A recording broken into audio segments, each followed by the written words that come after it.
Okay, this is our DNS 5-month upper body roll. The position here, we're laying on our side.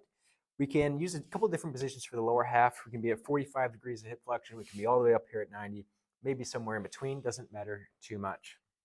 The key position is we don't want the shoulder out in front of us. Try to kind of draw it back underneath your shoulder. This shoulder should be stacked right on top to start. First thing I want you to think about is getting as wide as you can between the shoulders. So try to get this kind of broad, wide chest. You should notice as you do this that we get a little hole that opens up right through here. So a little bit of daylight here. So long as we have this daylight here and we're staying kind of wide, then we're in the right position. We can work into a little bit of deep neck flexion here as we do this, a little bit of retraction. We're trying to keep and maintain this position throughout the movement.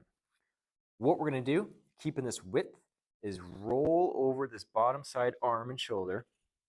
Roll, roll, roll. Let the chest come around, around, around. Hold here, kind of at your end range rotation, keeping this width. Push, push, push. Build the pressure cooker, I like to say. And then use that tension slowly. Now we're going to open back up. So what we're doing here is as we start, is I'm pushing this elbow down. It's essentially looking like this, and then I'm continuing to try to do it, but the ground is in the way.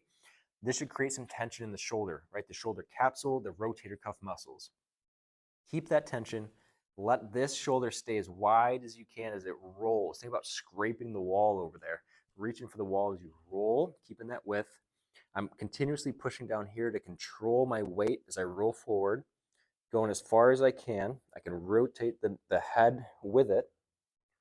Hold here for 5 seconds. Push hard, but don't let it start to unroll. Just push, push, push. And then use that tension and that connection you've built to the shoulder to open back up. You get a lot of activity here around the whole shoulder joint. And you go just about where shoulders are stacked, a little bit beyond, and then start to roll back forward again, nice and slow. Okay, so that is the DNS 5-month upper body roll. Give it a shot.